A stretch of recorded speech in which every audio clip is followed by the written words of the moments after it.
I took the rook. I said, okay, material is important. If you want to take this pawn, yes, go ahead and take. Hello, everyone. Hi, everyone. Welcome back to my channel. If you're new here, my name is Atusa. I'm a woman chess grandmaster. And in this channel, you can find everything about chess. So a lot of you guys know that I played in Iceland, Reykjavik Open, which is one of the most actually famous open tournament in the world.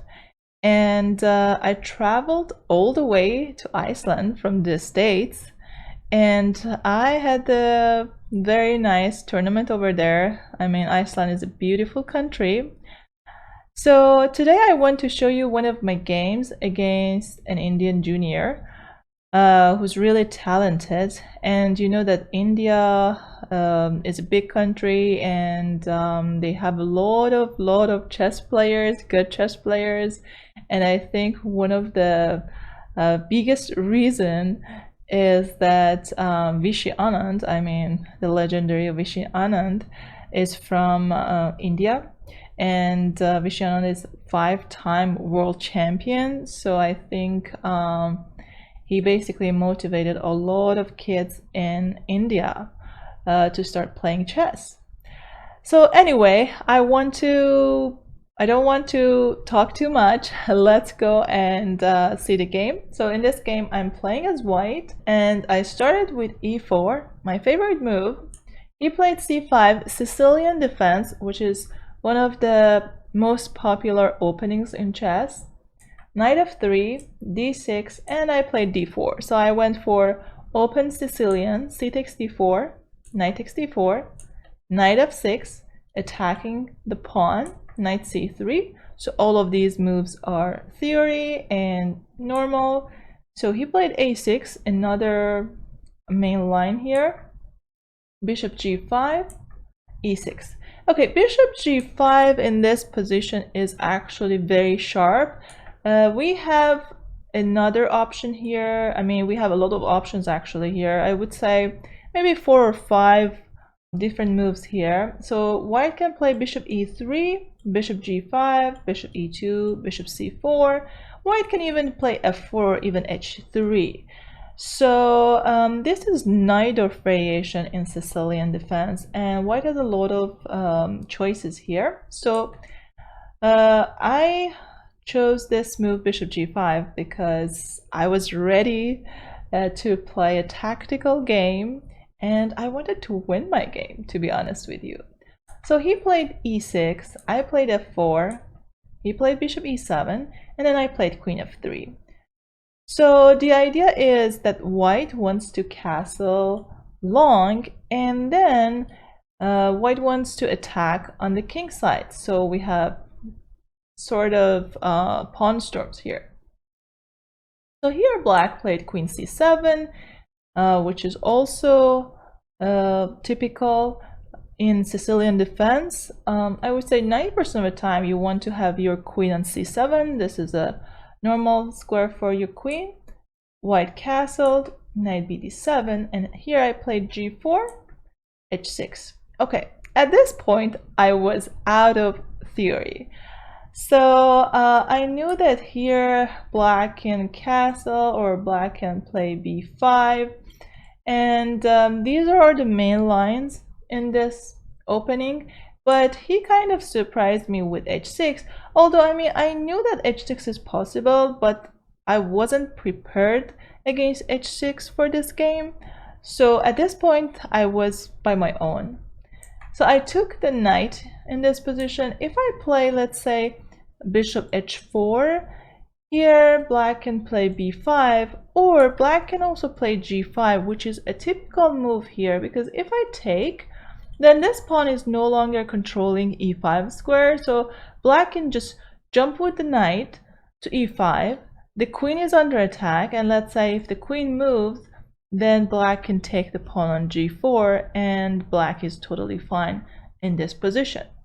So in the game, after pushing the pawn to h6, I decided to exchange the bishop for the knight. So he took with the bishop, which was a surprise for me actually. But this is the best move for black. Knight takes f6 is not that great here because white can play h4, and the idea is to play g5.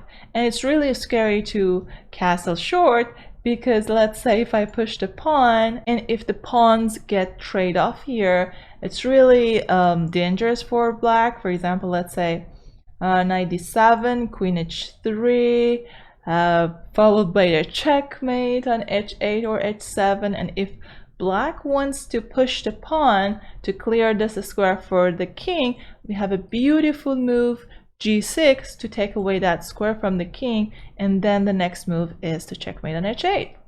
So anyway, in the game I played h4 with the same idea, g5, and attack the king side.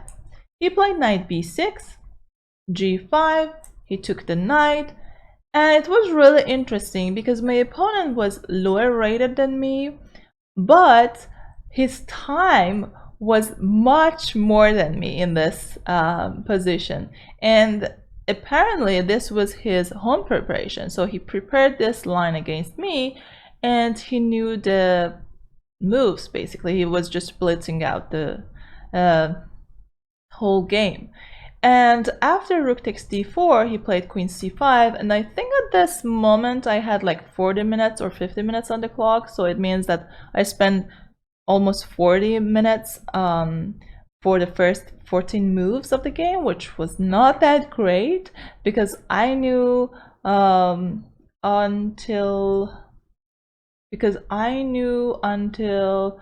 g4, which is move number 10. So it means for 4 moves I spent about 40 minutes, which is really much.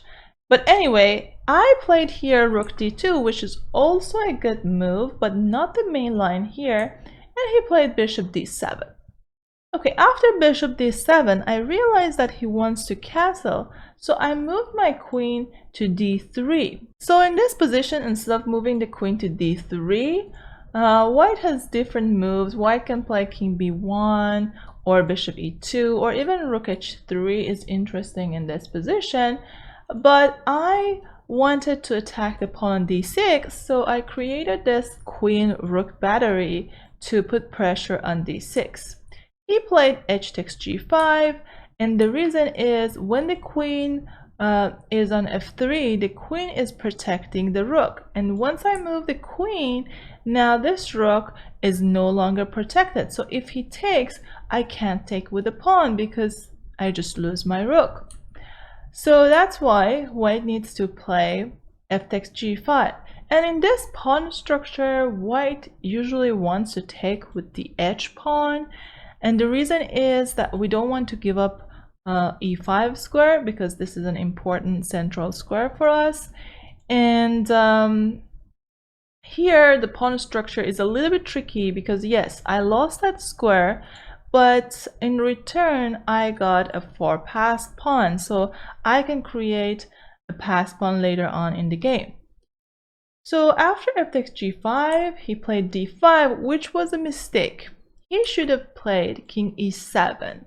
But after the game, my opponent told me that king e7, he saw this move king e7, but he thought, okay, the king is in the center, and I have some ideas like e5, g6, or maybe I can start with g6 and then e5 and then queen takes g6. And it's a little bit scary for black because, okay, the king is still in the center. Yes, I don't have a dark square bishop. I can't attack the king easily here, but still the king is not in a best square. So that's why he chose to play d5, which was a mistake. And the reason is his king is in the center, so that's against the rules of chess. You do not want to open up the position where your king can be exposed and your king can get attacked. So I took the pawn and he played castle. He castled at this point, but notice that if he takes the pawn, for example, with the pawn, I can take the pawn, or I can push the pawn to h5 with the idea h6. So white's position better here because the pawn on d5 is also a weakness, an isolated pawn. So he castled in the game. I played knight e4. I think this was the move that actually he missed. After knight e4, I'm attacking the queen and I'm threatening knight d6 check because then f7 will be hanging. And if the queen wants to save herself in the square on d6, then probably he should play queen c7, but then I can push my pawn. And let's say if the queen goes to b8, I mean, this is really bad. I can play queen c3 check, let's say bishop c6. I can even take on a6. And after pawn takes, I can take the bishop, check, followed by a checkmate, queen c7 and queen c7 checkmate. So this is a very nice line that it could happen. But another line actually here is queen c6. And after queen c6, I wanted to play bishop g2. And I'm ready to move my knight from e4. And, you know, this is kind of a discovered check, right? You move the knight, but the bishop is attacking the king. So yeah, we have a lot of threats here. That's why he didn't play that move, and he played queen a5. So he gave up this square. And after queen a5, his idea is to take the pawn on a2, and he tries to create a counterattack for himself. So I played knight d6 check, king b8, and I took on f7. He played rook c8. But let's say if he takes on a2, his plan is to play queen a1, but then I can play queen a3 and I can force the exchange of the queens, and once the queens are off the board, then my king is totally fine and I'm up in material. So this should be an easy win for white. So that's why he didn't want to exchange the queens and he didn't go for this line. He played rook c8 instead. I took the rook. I said, okay, material is important. If you want to take this pawn, yes, go ahead and take. So he played knight c4. He brought another piece to the attack. He's attacking my rook, but also at the same time, he's covering this square. So after queen takes a2, I do not have queen a3 in this position. And also another basically idea behind this move knight c4 is that this knight is covering d2, and in some lines the king might escape from d2, but after knight c4 I don't have that option. So I thought, okay, I need to play the most precise way here to win the game. So I checked on g3, the king moved to a8, and then I took the knight because I realized that, okay, I'm up a piece, I need to exchange the pieces, right? If you exchange the pieces, then he can't attack with just one or two pieces on the queen side. So I am fine. So I took the knight, he took back my bishop, and then I played queen a3, attacking the queen and offering an exchange. So he played bishop a4, he blocked my queen, I checked on f8, king a7, queen f2 check, king e8, and I took another pawn. So in this position, white is +8, as you can see, and this is kind of hopeless. So he said, okay, I'm gonna just sacrifice and see if my opponent finds the best move. Okay, I just resign, and if she doesn't find the best moves, then I can just win, right? So sometimes you want to play risky when you're down in material, because if you play normal moves, it's just over for you. So bishop takes c2 to complicate the position, but here it's easy. Rook takes c2. I do not need to go for some sort of, I don't know, e7 or queen f8 check. It's not worth it. I can just take the bishop and I'm totally fine. So rook takes c2. If the rook takes, I can take with the queen. He took the pawn on a2, I took the rook, and he took the rook. If he checks in this position, I can simply move my king to c2, and after queen takes h1, we have a beautiful checkmate on c8. And if he takes the rook like he did in the game, I moved my queen to c2. I didn't want to play king b1, king d2, or king d1 because he can still get some sort of counterattack. So for example, let's say if I move the king to b1, he can maybe check here and, you know, get my rook, or try to go for a perpetual check. Or if I go to d2 or d1, he can check on d5 with the same idea.